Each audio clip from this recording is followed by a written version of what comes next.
everyone. This presentation is based upon my written proposal for this class called Exploring Motivating Factors and Barriers in Parental Engagement During IEP Meetings. According to the National Center for Educational Statistics, about 7 million students ages 3 to 21 currently receive special education services within the U.S. To put that in perspective, that's about 14% of all students, or about 1 in 7 students. When a student is referred for special education services, typically by their teacher or by their parent, a team must be formed. This team is in charge of creating an individualized education program, or IEP, for the student. An IEP contains modifications, recommendations, and goals for the student to create a better learning environment for them.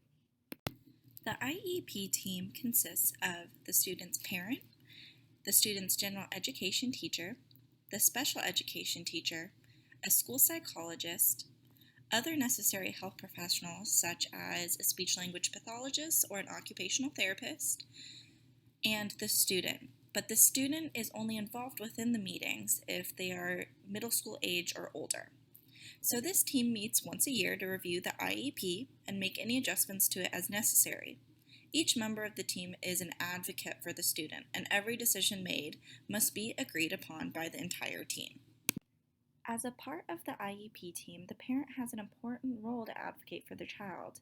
Essentially, we know the parent knows their child better than almost anyone in that room. However, IEP meetings are often an uncomfortable event for the parent, causing them not to participate as much as they should.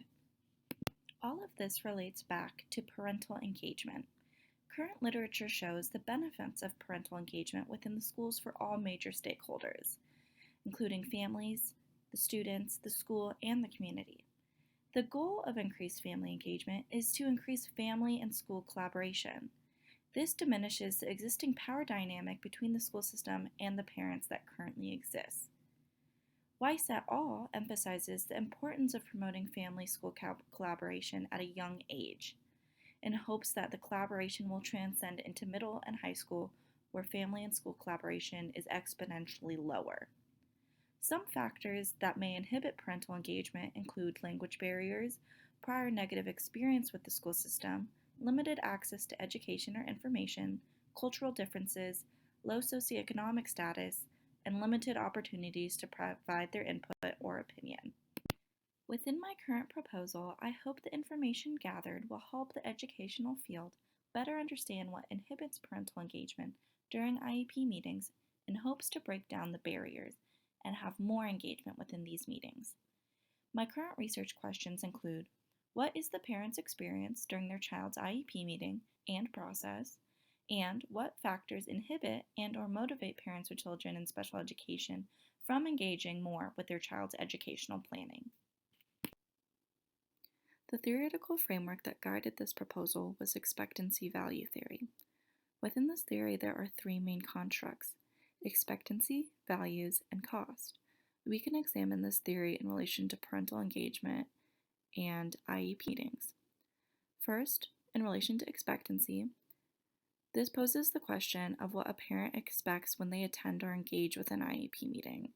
Such questions could be: do they expect their opinion to be valued within the meeting? Do they expect to be seen as a major stakeholder within the meeting? And so on. The second construct is values, which can be broken into three smaller subcategories: utility value, attainment value, and intrinsic interest value.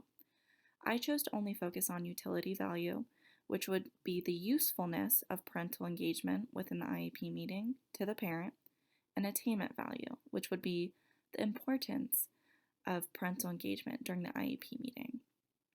The last construct is cost. I predicted that parents would have to give up some time, money, and emotional distress to attend and engage in an IEP meeting. IEP meetings typically occur during the school day, which means that parents would have to take time off of work to attend, affecting time and their money. Last, for emotional distress, the meeting is very focused on their child's disability, which could cause emotional distress. Here are my methods for my proposed research. I would like to take a mixed methods approach. For the qualitative aspect of this research, I would like to conduct interviews to take a phenomenological approach and understanding parents' stories and experiences from their previous IEP meetings. The quantitative aspect of this research would be an EVT-based questionnaire. In relation to data collection, I hope to have about 20 to 25 participants, of course, of parents who have children in special education. I am choosing to do this research within a suburban district. So Pew Research has reported an increase in diversity in suburban neighborhoods. I would like as much of a stratified sample as possible. And ideally, I would like a diverse population with students belonging in a wide range of disability categories and families of differing race, socioeconomic status, and familial structure. Thanks all for listening to my presentation. Here are the references I used within this PowerPoint.